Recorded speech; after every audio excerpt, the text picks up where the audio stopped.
세상 모든 사람이 자기 생각을 믿지 못하고 남의 말을 빌려 살아간다면 그 사람의 인생은 대체 누구의 것일까요? 오늘은 랠프 waldo 에머슨의 자기 신뢰를 산책해 보겠습니다. 1803년 미국 보스턴에서 한 아이가 태어났습니다. 이름은 랠프 waldo 에머슨. 겨우 8살에 아버지를 잃었고 어머니는 극심한 고생 속에서도 네 아들을 모두 대학에 보낼 만큼 의지가 강한 여인이었습니다. 14살에 하버드 대학교에 입학했고 이후 하버드 신학대학원에 진학했으나 건강 문제로 학업을 중단합니다. 폐가 약하고 눈이 좋지 않고 류머티즘까지 있어서 입학 후 얼마 되지 않아 남부로 내려가 겨우내 요양해야 했습니다. 26세 보스턴 제2교회 목사가 되었지만 형식적인 종교의식에 깊이 실망했습니다. 그리스도가 그런 일반적이고 규칙적인 의식 준수를 가르쳤을 것 같지 않다는 것이 이유였는데요. 교구 신자들 사이에서 인기가 있었으나 교회 당국은 그의 생각을 받아들일 수 없었습니다. 결국 1832년 에머슨과 교회는 우호적인 분위기 속에서 결별하게 됩니다. 아내마저 세상을 떠나고 형제의 죽음과 자신의 건강 악화까지 겹쳤습니다. 에머슨은 유럽 여행을 떠납니다. 이탈리아의 예술 작품들에서 큰 즐거움을 얻었고 잉글랜드에서는 평소 관심이 있던 사상가들을 만나며 정신적 자극을 받았습니다. 31살에 콩코드로 이사해 월든 호수 근처에 땅과 집을 사고 이곳에서 47년 동안 왕성한 지적 여정을 시작합니다. 제자 소로는 이 호수 옆에 오두막을 짓고 월든을 펴냈고 에머슨 자신도 이 숲과 호수를 산책하면서 많은 영감을 얻고 안식을 누렸습니다. 35세 하버드 신학대학원 졸업반 앞에서 형식적이고 영감 없는 설교를 맹렬하게 비판했다가 목사들로부터 엄청난 반발을 사서 즉각 이단 취급을 받았습니다. 이것을 계기로 에머슨은 미국 전역을 돌아다니면서 40년간 총 1500회 이상의 강연을 했는데요. 미국이 강대국으로 도약하려면 유럽으로부터 사상적으로 독립할 것과 미국인만의 길을 가야 한다고 주장했습니다. 평소 수줍음을 많이 탔고 동물적 야성은 전혀 없는 사람이었죠. 그런데 그는 콩코드의 현자로 불리면서 19세기 후반 미국 사상계에서 가장 우뚝한 존재가 되었습니다. 시인 로버트 프로스트는 자신이 가장 위대하다고 여기는 미국인으로 에머슨을 꼽았는데요. 오늘은 그의 책 자기 신뢰를 산책해 보려고 합니다. 이 책에는 3편의 에세이가 실려 있습니다. 자기 신뢰, 운명, 그리고 개혁하는 인간. 에머슨의 사상은 초월주의로 널리 알려져 있는데요. 이 사상이 가장 잘 담겨 있는 에세이가 바로 자기 신뢰입니다.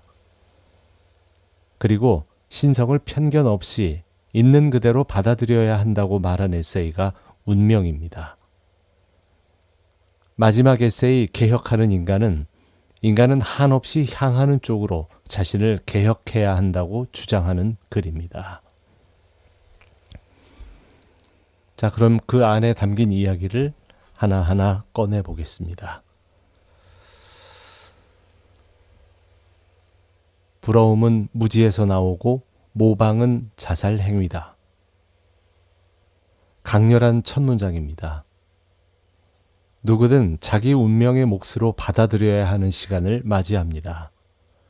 이 세상은 좋은 것들로 가득 차 있죠. 그러나 자신에게 주어진 경작지를 자기 자신의 노동으로 갈지 않으면 단 한 알의 옥수수도 그에게 주어지지 않습니다.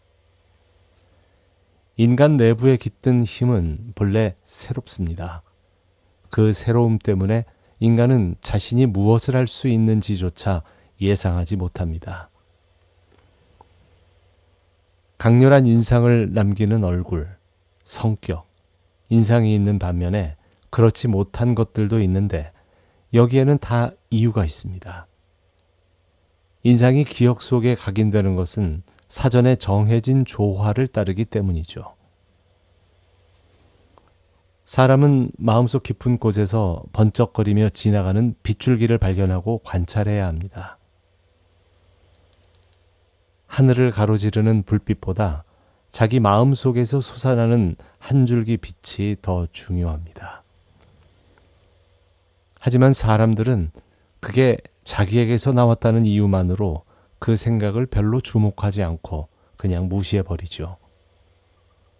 천재들이 남긴 모든 작품에서 사람들은 자신이 버렸던 바로 그 생각을 다시 발견하게 됩니다.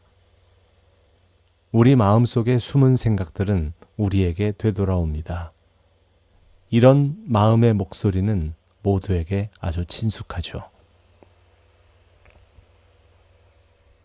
에머슨이 말하는 천재는 특별한 재능을 가진 소수가 아니라 자기 자신을 믿는 모든 사람입니다. 당신 자신의 생각을 믿는 것, 은밀한 마음 속에서 당신이 진실이라고 생각하는 것이 모든 사람에게 진실이라고 믿는 것, 이것이 천재의 행동입니다. 당신의 머릿속에 숨은 확신을 밖으로 드러내면 보편적 의미를 획득합니다. 가장 깊숙한 것은 적절한 때가 되면 겉으로 분명하게 드러나기 때문입니다. 우리의 첫 번째 생각은 최후 심판의 나팔 소리가 울릴 때 우리에게 되돌아옵니다. 위대한 예술 작품들이 전하는 가장 감동적인 교훈이 있는데요. 다른 무수한 목소리가 반대 의견을 낼지라도 점잖으면서도 굳건한 자세로 자신의 자발적인 느낌을 더 소중하게 믿고 그 작품들이 웅변하는 소리를 들어야 한다는 겁니다. 모세, 플라톤, 밀턴이 남긴 가장 뛰어난 공로는 무엇이었을까요? 그건 이들이 책과 전통을 무시했고 남들의 말을 모방하지 않고 자기 스스로 생각했다는 점입니다. 신의 섭리가 당신을 위해 마련한 자리, 동시대를 살아가는 사람들과의 어울림, 사건 사이의 상호 연결을 받아들이십시오. 위대한 사람들은 언제나 그렇게 해왔습니다. 그들은 시대의 위대한 정신에 자신을 어린아이처럼 내맡겼고 절대적으로 믿을 만한 것이 깊숙한 곳에 자리 잡고 그들의 양손을 통해 일해 전 존재를 지배한다고 생각했습니다. 자연은 어린아이, 갓난아기, 심지어 짐승의 얼굴과 행동에 아름다운 신탁을 남겨놓았습니다. 어린아이의 마음은 분열되지 않아 온전하고 그들의 눈은 아직 이해관계의 계산에 지배되지 않아 순수합니다. 유아는 누구에게도 복종하지 않습니다. 어른 너댓 명이 어린아이 앞에서 오히려 어린아이가 되죠. 하나님은 소년과 청년과 어른에게도 각 단계에 맞추어 어린아이 못지않은 힘과 매력을 부여해 멋지고 우아한 존재가 되게 했고 어린아이의 정신이 그들 안에서 자기 주장을 해 나설 때는 그러한 정신적 요구를 거부하지 못하도록 했습니다. 소년들은 무심합니다. 저녁 식사가 확실히 나온다고 생각하고 마치 자신이 영준화되는 것처럼 남들 비위를 맞추는 말을 경멸합니다. 소년은 독립적이고 무책임하며 곁을 지나는 사람과 사물을 곁눈질로 쳐다봅니다.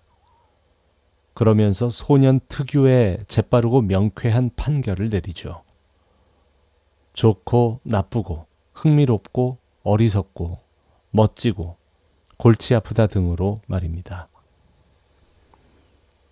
결과에 얽매이는 법이 없고 이해관계 따위도 신경 쓰지 않습니다. 아이는 독립적으로 진정 올바른 판결을 내립니다. 이런 건전한 태도가 바로 인간 본성의 진면목입니다. 그런데 이 씩씩하고 솔직한 태도는 사회에 들어가면서 희미해지다가 마침내 들리지 않습니다. 어느 사회에서나 구성원이 씩씩하고 솔직한 어른으로 성장하지 못하도록 음모를 꾸밉니다. 사회는 일종의 주식회사입니다. 구성원들은 주주에게 빵을 더 확보해 주려고 빵 먹는 사람의 자유와 문화를 포기하기로 합의합니다. 거기서 가장 요구되는 미덕은 수능입니다. 온전한 어른이 되려는 사람은 누구든지 수능을 거부할 줄 알아야 한다. 불의 앞에서 수능하지 말아야 하는 것은 물론이요, 오히려 그 선을 면밀하게 살펴야 합니다. 결국 당신의 성실한 마음 외에 그 무엇도 신성하지 않습니다. 당신의 솔직한 의견을 자기 자신에게 선언하십시오. 그러면 당신은 온 세상으로부터 지지를 받을 겁니다. 에머슨은 오래된 교리들을 무조건 따르도록 강권했을 때 이렇게 답했다고 합니다. 제가 순전히 내면의 힘으로 살아가려고 할진대 그 오랜 전통이 아무리 신성한들 나와 무슨 상관이란 말입니까? 조언자가 말했습니다. 그런 충동은 아래에서 올라오는 것이고 위에서 내려오는 게 아닙니다. 에머슨은 답합니다. 나는 내 충동을 그렇게 보지 않습니다. 하지만 그 충동 때문에 내가 악마의 자식이 된다면 나는 악마로 살겠습니다. 자기 본성에서 나오는 법을 제외하고는 그 어떤 법도 자신에게 신성할 수 없습니다. 선과 악은 그저 이름일 뿐이고 이런 것 혹은 저런 것에 임의로 갖다 붙일 수 있습니다. 유일하게 옳은 것은 내 기질을 따라 생활하는 겁니다. 그 기질에 어긋나게 사는 건 뭐든 잘못이죠. 나의 천재가 나를 부를 때면 나는 아버지, 어머니, 아내, 형제까지도 모두 멀리합니다. 문기둥에 변덕이라는 단어를 써놓고 싶습니다. 하지만 바라기는 결국 변덕보다 더 좋은 것으로 드러날 겁니다. 에머슨은 이렇게 말합니다. 나는 내가 중요하다고 생각하는 것을 해야지 남이 중요하다고 생각하는 것을 해서는 안 됩니다. 이 원칙은 실제 생활이나 정신생활에서 지키기가 아주 어려운 것이지만 동시에 위대함과 평범함을 구분하는 결정적 지표가 됩니다. 왜 이 원칙을 지키기가 어려운가 하면 어떤 것이 당신의 의무인지 당신보다 더 잘한다고 주장하는 사람들이 주변에는 항상 있기 때문이죠. 세상에서 여론을 따라 살아가는 건 쉬운 일입니다. 그러나 위대한 사람은 그렇게 살지 않습니다. 군중의 한가운데서 자신의 독립적인 고독을 지키면서도 아주 품위 있는 생활을 해나갑니다. 그렇습니다. 대부분의 사람들은 손수건으로 자기 눈을 가리고 여론에 얽매인 채 살아가고 있습니다. 이런 대중영합적인 태도로 그들이 말하는 진실은 실제로는 진실이 아니죠. 이러는 사이에 자연은 사람들이 고수하는 당파의 죄수복을 재빨리 준비합니다. 수능은 눈먼 사람의 허세임을 꿰뚫어 보아야 합니다. 만약 당신의 소속 종파를 안다면 나는 당신이 무엇을 주장할지 예상할 수 있습니다. 어떤 설교자가 소속 교회의 어떤 편리한 제도를 주제로 설교한다는 이야기를 들었습니다. 그렇다면 설교자가 새로운 것은 말하지 않을 것이라고 충분히 예상할 수 있죠. 나는 속죄하지 않고 단지 씩씩하게 살아가고 싶습니다. 내 인생은 자신을 위한 것이지 남에게 보여주기 위한 게 아니기 때문입니다. 에머슨은 일관성이라는 것에 대해서도 날카롭게 말합니다. 어리석은 일관성은 소인의 우문한 고집이며 시시한 정치가 철학자, 성직자들이나 존중하는 것이다. 위대한 영혼은 일관성 따위는 전혀 신경 쓰지 않습니다. 차라리 그 사람에게 벽에 얼비치는 자신의 그림자나 신경 쓰라고 말하십시오. 지금 이 순간 객관적인 언어로 당신 생각을 말하십시오. 그리고 내일이 되면 내일이 객관적으로 말해주는 것을 말하시기 바랍니다.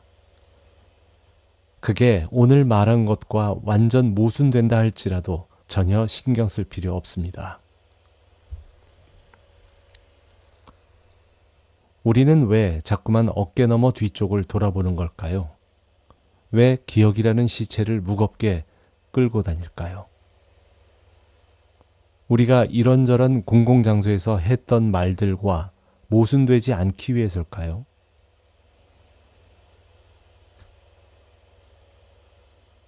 우리가 모순되는 말이나 행동을 했다고 합시다. 그게 어떻다는 말인가요? 순전히 과거를 기억하는 일에서조차 기억에만 의존해서는 안 됩니다. 1000개의 눈을 가진 현재로 과거를 끌어내 재판을 받게 하고 언제나 새로운 날을 맞이하면 살아가는 게 지혜의 법칙입니다. 남에게 오해받는 게 뭐 그리 대수일까요? 피타고라스도, 소크라테스도, 예수도, 마르틴 루터도, 코페르니쿠스도, 갈릴레오도, 뉴턴도 순수하고 현명한 영혼들은 다들 그런 식으로 오해를 받았습니다. 그러니 오해를 받는다는 것은 곧 위대하다는 뜻입니다. 누구도 자기 본성을 침해할 수는 없습니다. 인간 의지의 표출은 결국 그의 존재 법칙 안에서 제약을 받습니다. 인간의 행위가 아무리 다양하다고 해도 제때 맞추어 정직하고 자연스럽게 이루어진다면 합치가 이루어집니다. 여러 행위가 서로 닮지 않은 것처럼 보여도 하나의 의지에서 나왔기 때문에 조화를 이루는 까닭이죠. 가장 좋은 배라 할지라도 항해할 때는 100개의 지그재그 항적이 생기지만 충분히 떨어진 거리에서 보면 평균적인 직선 항로로 펴지는 것을 볼 수 있습니다. 당신의 진정한 행동은 스스로 설명할 것이고 다른 진정한 행동들도 거기 동참할 겁니다. 하지만 순응하는 태도는 아무것도 설명하지 못합니다. 그러니까 홀로 행동하십시오. 당신이 홀로 행동해온 게 지금 당신을 정당화할 겁니다. 에머슨은 이렇게 말합니다. 이 시대의 반질반질한 평범함과 지저분한 만족감을 경멸하고 관습과 무역과 관직을 향해 이런 사실을 알리도록 하라고요. 인간이 일하는 곳마다 위대하고 책임감 있는 사상가이자 실행자가 함께 활동한다는 것 역시 역사의 결론입니다. 진정한 인간은 특히 시대와 장소에 제한되지 않으며 언제나 사물의 중심에 우뚝 섭니다. 그는 자신과 모든 사람과 사물을 판단합니다. 사람의 성품은 에크로스틱체나 알렉산드리아 식구와 비슷합니다. 그것을 앞에서 읽든 뒤에서 읽든 혹은 사선으로 가로지르며 읽든 언제나 같은 글자가 나오는 식입니다.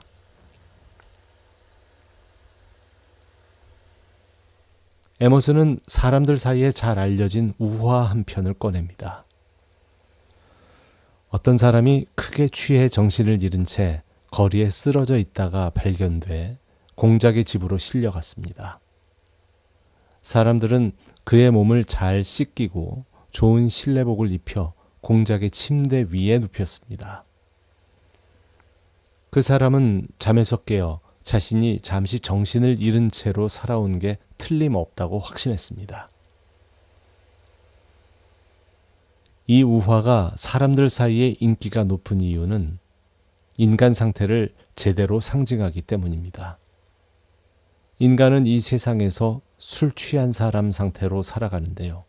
가끔 술에서 깨어났을 때는 이성을 발휘해서 실은 자신이 군주임을 발견한다는 겁니다. 그리고 에머슨은 이 에세이에서 가장 아름다운 비유를 꺼냅니다. 장미에게는 시간이 없다. 단지 장미가 있을 뿐이다. 그건 존재하는 매 순간 완벽하다.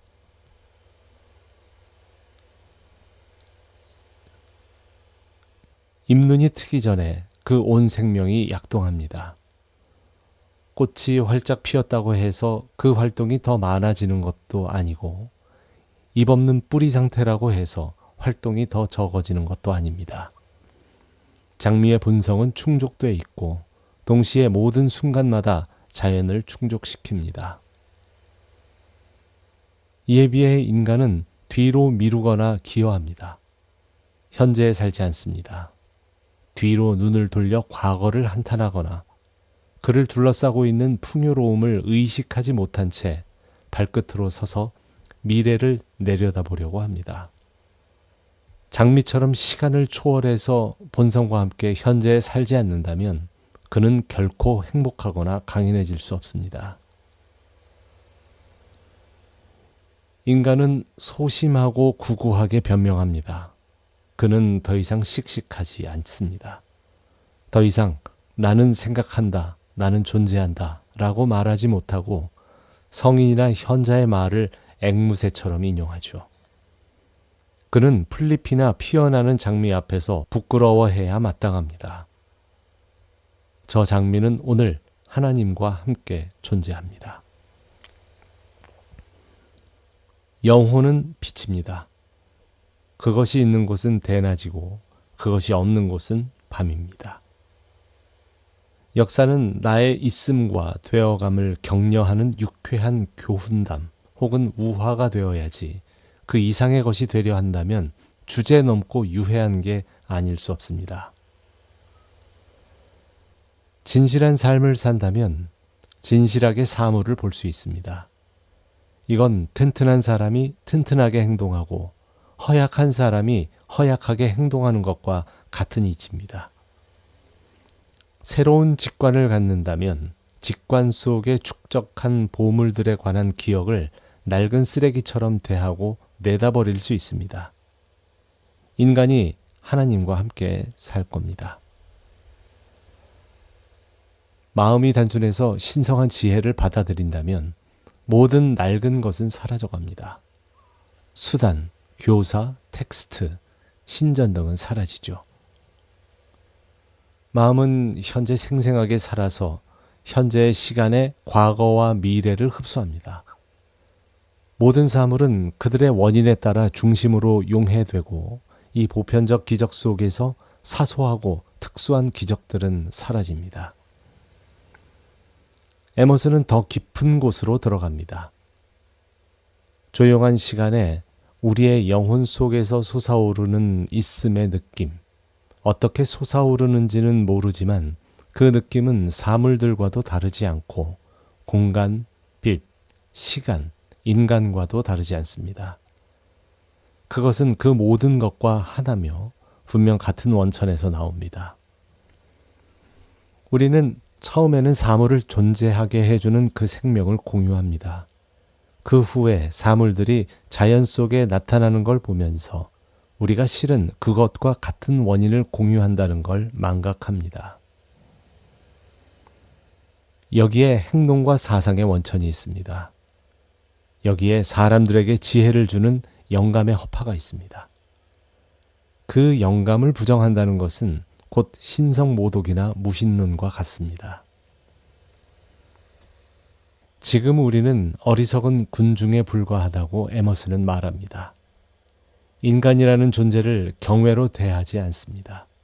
집에 머무르면서 내면의 큰 바다와 소통하라는 충고를 받지도 않고 대신에 밖으로 나아가서 남의 항아리에서 한 접시의 물을 구걸하는 식입니다. 우리는 혼자서 가야 합니다. 에머슨은 그 유명한 선언을 합니다. 아버지, 어머니, 아내, 형제, 친구여. 나는 지금껏 겉모습만 중시하면서 여러분과 함께 살아왔습니다. 하지만 지금부터는 오로지 진실만을 말하겠습니다. 나 자신을 향해 스스로 이렇게 다짐하겠습니다. 나는 나 자신이 되어야 합니다. 더 이상 여러분을 위해 나 자신을 길들이려 하지 않겠습니다. 이 세상이 성스럽다고 믿기에 내 마음이 기뻐하는 대로 내 가슴이 시키는 대로 강력하게 나아갈 것임을 해와 달 앞에서 맹세합니다.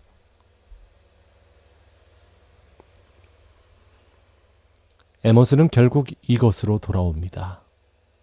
당신이 보기에 이미 죽어버린 관례에는 절대 순응하지 말라. 그건 당신의 잠재력을 흩어버리기 때문이다. 당신 자신을 믿으십시오. 결코 모방하지 마십시오. 매 순간 자기 재주를 내보이십시오. 평생에 걸쳐 가꾸어온 자기 재능은 그 힘의 총합을 보여줄 겁니다. 각자가 마음속에 품고 있는 신성한 생각을 부끄럽게 여기지 마십시오. 그 신성한 생각은 자기 형편에 알맞고 확실히 좋은 결과를 가져올 것이기에 충실하게 밖으로 표현해야 마땅합니다. 각자의 독창성은 저마다 다릅니다. 스키피오에게 있는 스키피오 정신은 누구에게서도 빌려올 수가 없죠. 셰익스피어 같은 사람은 셰익스피어가 쓴 작품을 백날 연구해서는 만들어지지 않습니다. 어떤 큰 일도 바랄 수 있고 한번 해보겠다고 나설 수 있습니다. 바로 이 순간에 당신은 그리스 조각가 페이디아스의 거대한 꿈, 이집트인들의 흑손, 모세나 단테의 펜에 못지않은 용감하고 장엄한 발언을 할 수 있습니다. 이 모든 것과 다른 당신만의 것으로 말이죠. 모든 독창적 행위가 왜 인간을 그토록 매혹하는지는 자기 신뢰의 이유를 탐구해보면 제대로 설명할 수 있습니다. 우리를 신뢰하는 사람은 누구일까요? 보편적 신뢰의 근거가 되는 원초적 자아란 무엇일까요? 인간의 지적 분석이 미치지 못하는 최후의 깊은 곳에 숨어있는 힘, 우리가 자발성 혹은 본능이라고 부르는 것이 있습니다. 우리는 이 1차적 지혜를 직관이라고 부릅니다.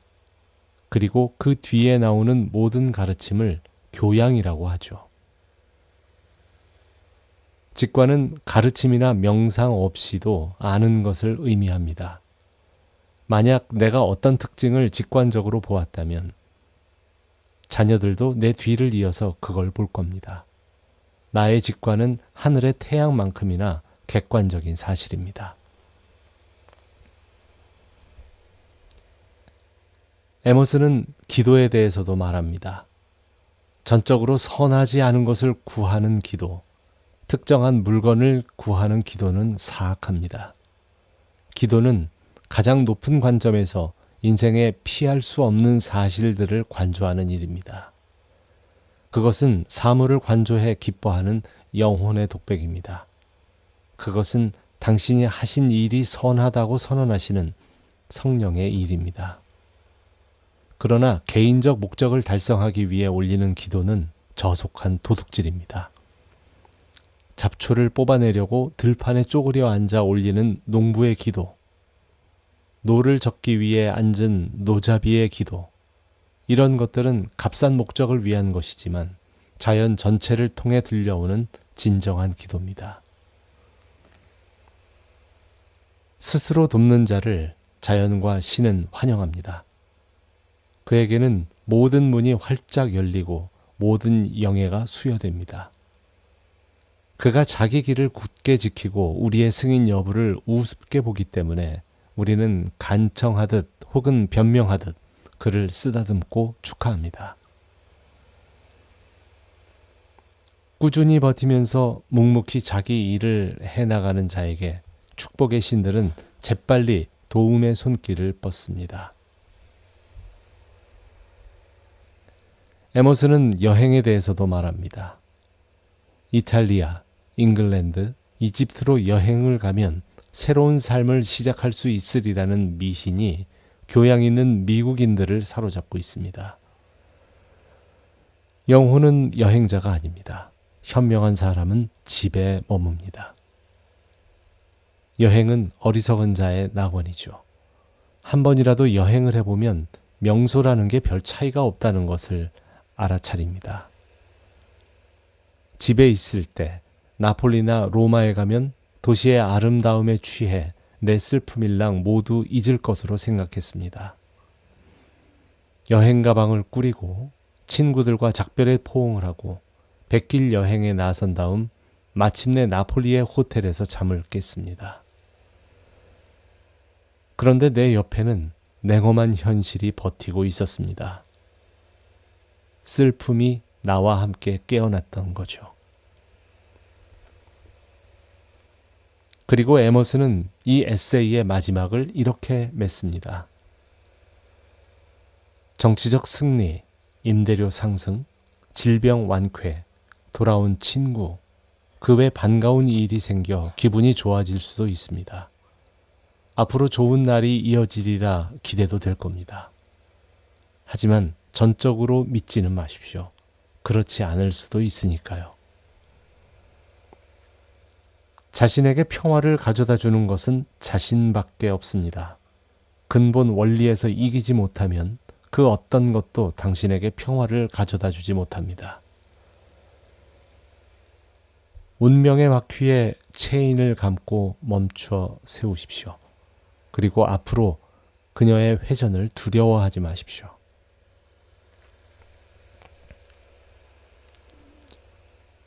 두 번째 에세이 운명으로 넘어가 봅니다. 몇 년 전 어느 겨울에 벌어진 일입니다. 당시 미국의 도시들은 시대정신이라는 주제로 강연을 했습니다. 에머슨이 볼 때 시대정신의 문제는 스스로 진화해 인생을 살아가는 실용적 방법에 관한 질문으로 바뀌었습니다. 즉, 어떻게 살아야 하는가의 문제가 된 거죠. 에머슨은 운명과 자유의 관계를 이야기합니다. 운명을 받아들여야만 한다면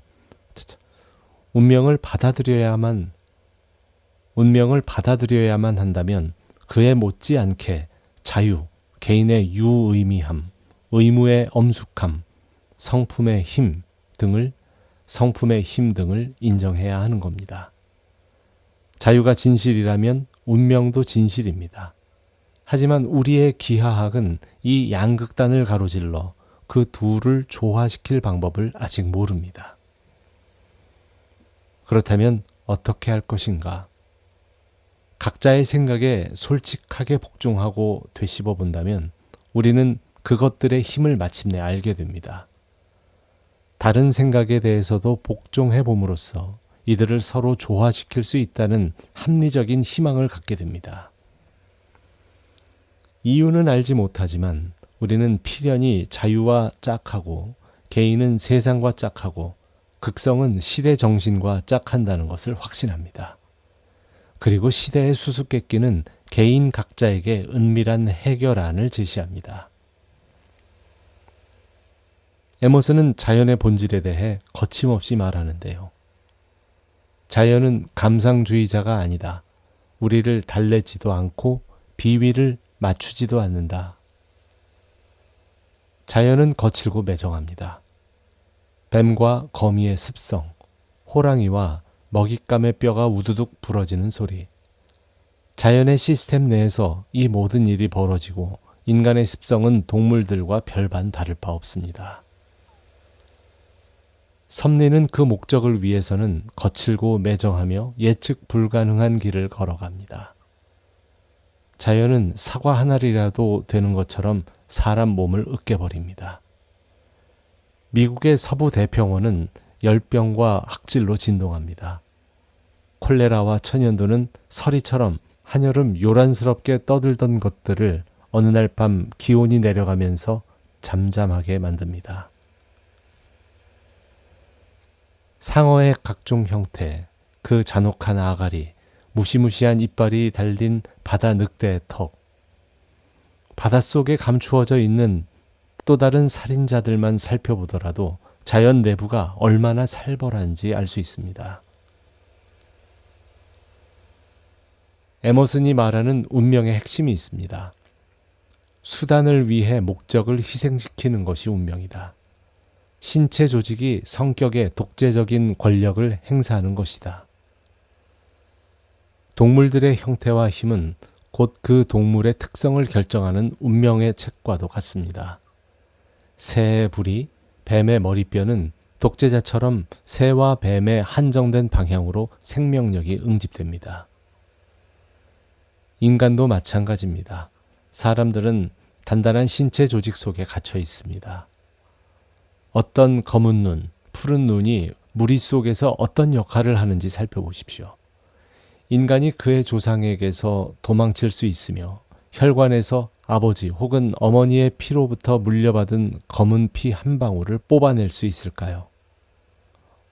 어떤 가문의 경우 선조의 모든 성품이 각각 다른 용기에 흩어져 산발적으로 나타나는 듯합니다. 한 명의 피부 속에 67명의 사람이 들어앉은 것 같기도 합니다. 그 여러 명의 조상은 그가 살아가면서 들려주는 새로운 악보의 다양한 음표가 되는 겁니다. 자연의 책은 곧 운명의 책과도 같습니다.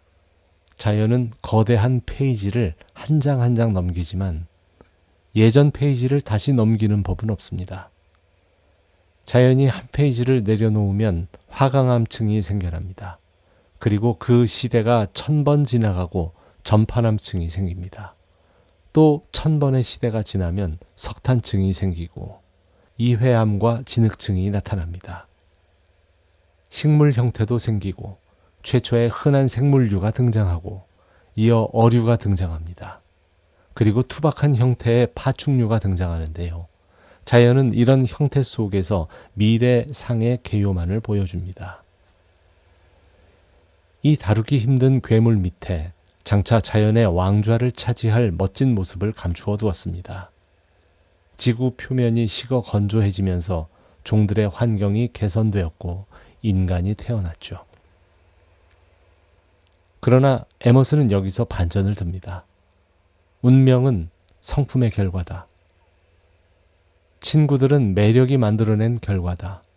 우리는 그런 운명의 사례를 찾아보기 위해 헤로도토스나 플루타르코스를 찾습니다. 그러나 굳이 그럴 필요가 없습니다. 자신이 구체적 사례입니다.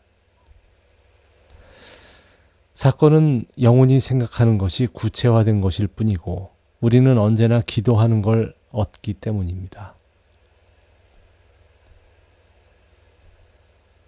사건은 당신의 형제가 남기는 흔적입니다. 그건 당신 피부처럼 당신에게 착 달라붙습니다. 각자 행하는 것은 그에게 적합한 겁니다. 사건들은 그의 신체와 마음이 낳은 아이들이죠. 운명의 영혼이 곧 우리의 영혼임을 압니다. 그래서 페르시아 시인 하피즈는 노래합니다. 아, 지금까지 나는 몰랐구나. 내 안내인과 운명의 안내인이 같은 사람임을. 운명으로부터 달아나려고 갖은 노력을 기울여 보았지만 결국 우리는 그 운명에 빨려 들어간다. 오리는 물속으로 가고 독수리는 하늘로 갑니다. 회계사는 회계사무실로 가고 군인들은 국경으로 갑니다. 이렇게 해서 사건은 사람과 동일한 줄기 위에서 자랍니다. 사건이 제2의 사람인 이유입니다.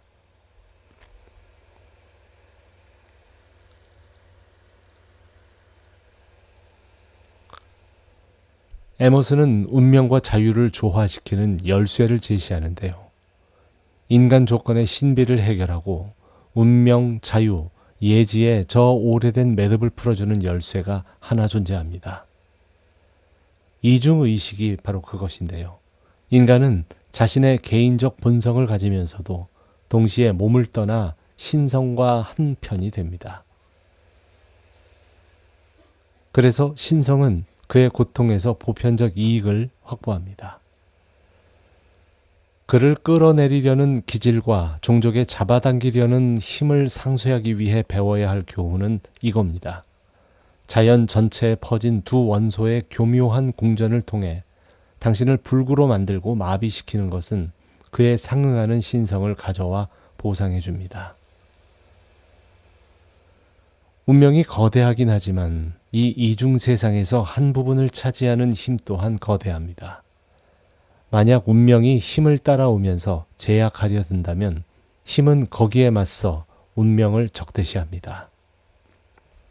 인간은 운명을 운명으로 맛볼 수 있습니다.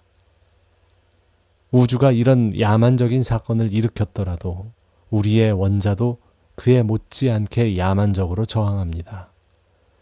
체내에 공기의 저항이 없다면 우리는 대기압에 압사당했을 겁니다. 얇은 유리로 만든 관은 그 안에 바닷물이 있으면 바다의 중력을 견딜 수 있습니다. 충격이 전능하다면 저항도 전능합니다. 우리가 짐승 같고 야만적이라면 운명 또한 짐승 같고 무시무시한 형태를 취합니다. 우리가 세련될수록 운명의 제약은 한결 부드러워집니다. 만약 우리가 정신적 문화로 상승한다면 우리의 적도 정신적 형태를 취합니다. 운명이란 아직 온전히 파고들지 못한 사건에 대한 이름입니다. 아직 생각의 불길을 통과하지 않은 사실을 일컫는 이름입니다. 에머슨은 깊은 곳으로 더 들어갑니다. 생각의 계시는 인간을 예속에서 해방해 자유 쪽으로 데려갑니다. 우리는 자신에 대해 이렇게 합당하게 말할 수 있는데요. 우리는 한 번 태어나는 것으로 그치지 않고 그 후에도 여러 번 다시 태어납니다. 연속해서 아주 중요한 체험을 하면서 새 것은 옛 것을 능가하죠. 생애 최고의 날, 인생이라는 축제에서 가장 위대한 날은 우리의 내적인 눈이 트여서 세상에 존재하는 모든 사물이 저마다 있어야 하고 또 반드시 존재해야 할 뿐만 아니라 최선임을 아는 자세에 이르는 날입니다. 그리고 에머슨은 이렇게 결론 짓습니다. 진리란 우리가 그 안으로 들어가는 것이다. 그것이 우리 안에 있는 게 아니라 우리가 그 안에 들어가 있습니다. 공기가 우리 폐로 들어오면 우리는 숨을 쉬고 생명이 유지됩니다. 빛이 우리 눈에 오면 볼 수 있습니다. 마찬가지로 진리가 우리 마음속에 찾아온다면 우리는 갑자기 진리의 광대한 차원으로 확대됩니다. 마치 우리가 세상 크기만큼 자란 것처럼 느끼는 거죠. 아름다운 필연 앞에 제단을 건설하십시오. 그 필연은 인간을 용감하게 만듭니다.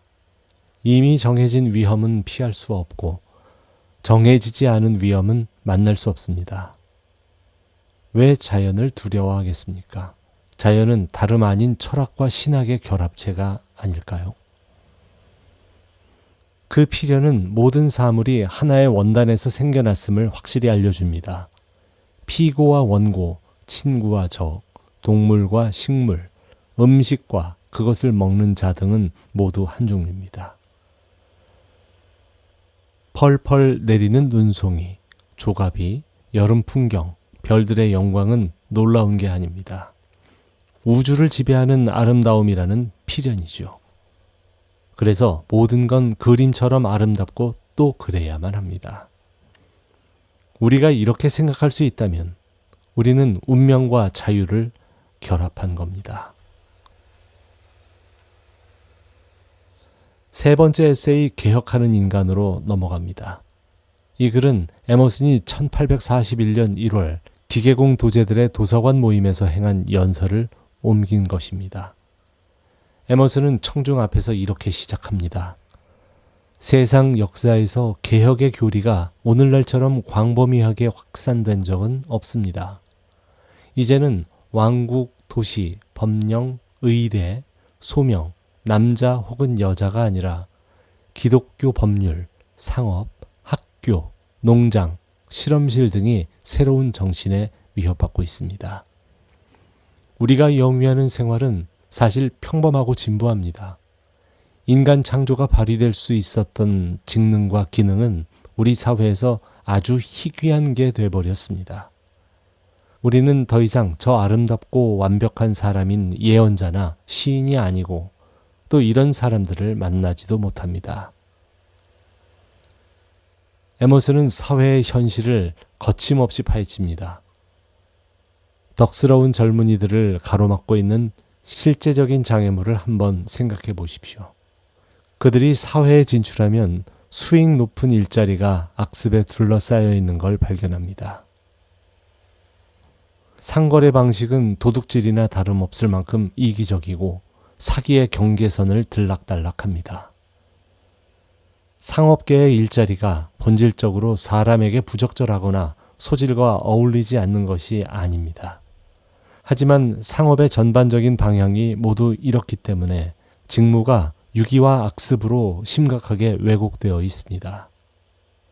그에게 천재성과 미덕이 있다고 해도 사회에서 출세하는데 그런 게 부적합하다고 생각하기 시작합니다. 어린 시절 갖고 있었던 저 빛나는 꿈들을 희생시켜야 하기 때문이죠. 어린 시절의 기도는 사라지고 대신에 기계적인 절차와 비굴한 아침 인사만 남습니다. 에머슨은 더 깊은 이야기로 들어갑니다. 세상의 비밀은 사람과 사건이 맺는 관계에 있습니다. 사람은 사건을 만들고 사건은 사람을 만들죠. 시대나 시절이란 그 시대의 축소판인 심오하고 활동적인 그런 사람들입니다. 사람, 시대, 사건 사이에 적절한 조정이 이루어졌다고 봐야 합니다. 어떤 한 시대의 무대 위에 올라온 사람들은 모두 서로 연결되어 있습니다. 자연은 낭비하지 않고 그 목적을 향해 나아갑니다. 성경에 일해서 먹으라고 말하듯이 자연은 모든 피조물에게 각자 일해서 그 생계를 잇게 합니다. 그는 자신의 운명이 낯설다고 생각하는데요. 사람과 사건 사이의 연결고리가 감추어져 있기 때문입니다. 그러나 영혼은 그 자리에서 벌어질 사건을 그 안에 간직합니다. 진리는 공기 중에 떠다닙니다. 가장 감수성 강한 두뇌가 그걸 먼저 선언할 것이고 그러면 잠시 뒤에 모든 사람이 그걸 받아 선언합니다. 이것이 발명과 발견의 기이한 동시대성을 잘 설명해 줍니다. 감수성 강한 여인들은 다가오는 시간에 가장 좋은 지표입니다. 시대정신이 강하게 스며든 위대한 남자도 감수성이 강합니다. 그는 빛에 반응하는 요오드처럼 신경질적이고 섬세합니다. 그의 정신이 다른 사람보다 더 올곧은 이유는 아주 정밀하게 평형을 유지하는 잡아낼 수 있는 미세한 진동도 잡아내기 때문입니다. 온 세상은 생각의 그물망 위에 펼쳐져 있는 유동적 물질과 같습니다. 생각이 지으려는 곳에 기둥이나 점을 향해 물질은 흘러갑니다. 인간 종족은 자신을 지배하는 생각과 함께 땅에서 솟아났습니다. 그들은 다시 자신을 여러 그룹으로 나누어 이 형이상학적 추상을 위해 맹렬히 싸울 준비가 되어 있습니다. 생각의 품질이 이집트인과 로마인을 구분하고 오스트리아인과 미국인을 구분했습니다. 정신이 허약하면 벽은 계속 단단한 상태로 남습니다. 은밀한 힘이 작용하면 그 벽은 새로운 형태가 되면서 정신의 수준이 어떠한지를 표현합니다. 에모스는 젊은이들에게 이렇게 말합니다. 개혁의 노력에서 스프링의 역할과 기준 역할을 하는 힘은 무엇인가? 인간 내부에는 무한한 가치가 있다고 생각하는 확신에서 그런 힘이 나옵니다. 인간이 얼마나 가치 있는가에 따라 그 힘이 생기고 모든 구체적 개혁안은 결국 그런 가치를 가로막는 장애물을 제거하는 데 있습니다. 인간을 존귀하게 여기는 것이 우리의 가장 높은 의무가 아닐까요? 나는 어떤 사람이 땅 부자라고 해서 내 앞에서 부자 행세를 하는 걸 절대 허용하지 않을 겁니다. 비록 나는 땡전 한 푼 없고 당신에게서 빵을 받아 먹을지라도 당신은 내 옆에 서면 가난한 사람입니다. 에머슨은 신체 노동의 중요성을 역설합니다.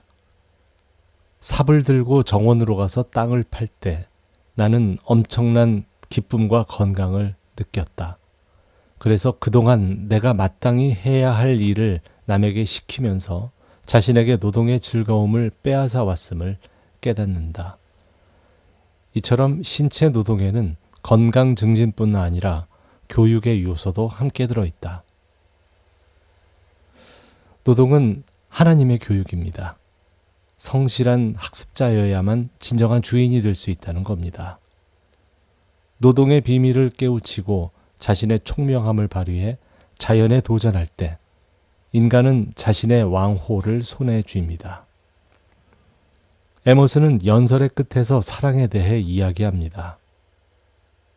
미국인에게는 많은 미덕이 있지만 신앙과 희망이 없습니다. 사람들은 달러의 위력을 믿으며 살아갑니다. 인간의 고귀한 정서에도 귀가 멀었습니다. 학자와 지식인 계급처럼 신앙심 없는 집단도 드물 겁니다. 그렇지만 우리의 정치, 우리의 생활 방식에도 새벽이 찾아올 겁니다. 아랍인의 신앙보다 더 고상한 아침이 사랑의 정서와 함께 올 겁니다. 사랑은 모든 해악에 대한 치료제며 자연의 만병통치약입니다. 사랑하는 사람이 되면 불가능한 게 즉시 가능해집니다. 어느 가을날의 느즈막한 오전, 숲속에서 꿈틀거리는 가녀린 곰팡이 혹은 버섯을 본 적이 있습니까? 단단함이라고는 전혀 없는 식물, 너무 부드러워 걸쭉하고 흐물흐물하게 보이는 것, 그것이 총력을 다해 믿기 어려울 만큼 꾸준히 밀고 올라와서 마침내 설이 내린 땅을 뚫고 나옵니다. 이것이 부드러운 친절함의 힘을 보여주는 상징입니다. 그는 겨울날에는 햇볕이었고 한여름에는 시원한 그늘이었네. 사랑은 이 피곤하고 오래된 세상을 다른 눈으로 보게 할 겁니다. 우리는 너무 오랫동안 이교도와 적대적으로 살아왔습니다. 정치가들의 헛된 외교술, 육해군과 방어선의 무능함 등이 무장하지 않은 아이로 신속히 대체되는 모습을 본다면 가슴이 따뜻해집니다. 인간으로서의 최고의 경지라고 할 수 있는 숭고한 진중함이 있습니다. 아주 먼 미래를 확신하면서 지금까지 나타난 것보다 앞으로 오게 될 것을 더욱 확신하면서 현재의 이 순간을 온 생애를 위해 뒤로 미루는 겁니다. 재주를 뒤로 미루어 천재가 되고 특별한 결과를 미루어 인품으로 새겨지기까지 하는 겁니다. 그건 우리의 수확을 씨앗으로 바꾸는 겁니다. 농부가 땅속에 가장 좋은 곡식의 이삭을 심듯이 우리가 인류의 삶을 위해 희생하는 시간이 올 겁니다. 그렇게 되면 우리는 가진 모든 것을 내놓으면서 우리가 현재 소유한 것보다 더 많은 것을 인류를 위한 수단과 힘으로 바꾸어 놓을 겁니다. 그때 우리는 해와 달을 기꺼이 우리의 씨앗으로 삼을 겁니다. 세 편의 에세이를 산책하면서 에머슨이 끊임없이 돌아오는 지점이 있습니다. 첫째, 모방은 자살이라는 것. 세상은 끊임없이 수능을 요구하지만 자기 마음속 깊은 곳에서 번쩍이는 빗줄기를 발견하고 관찰하는 게 진짜 삶입니다. 장미처럼 존재하는 매 순간 완벽해지는 것, 그것이 자기 신뢰의 출발점이라고 말합니다. 하늘을 가로지르는 불빛보다 자기 마음속에서 솟아나는 한 줄기 빛이 더 중요하다는 이 한마디가 175년이 지난 지금도 우리들의 가슴에 꽂히는 이유입니다. 두 번째는 운명은 적이 아니라 파트너라는 사실입니다. 운명이 거칠고 매정하다고 해도 인간은 운명을 운명으로 맞설 수 있습니다. 아직 생각의 불길을 통과하지 않은 것에 대해 사람들은 두려움을 느끼지만 그걸 통과하면 날개가 되죠. 운명이란 아직 해석되지 않은 원인에 불과합니다. 충격이 전능하다면 저항도 전능합니다. 에머슨의 이 말은 운명 앞에서 주저앉지 않을 용기를 줍니다. 세 번째, 사랑이 궁극의 개혁이라는 사실입니다. 에머슨은 가장 실용적인 사상가면서도 끝에 가서는 사랑 이야기를 하죠. 부드러운 버섯이 서리 내린 땅을 뚫고 나오듯이 사랑은 무력이 성취할 수 없는 것을 달성합니다. 농부가 가장 좋은 씨앗을 땅에 심듯이 우리의 수확을 인류를 위한 씨앗으로 바꾸라는 것, 이것이 콩코드의 현자가 남긴 메시지입니다.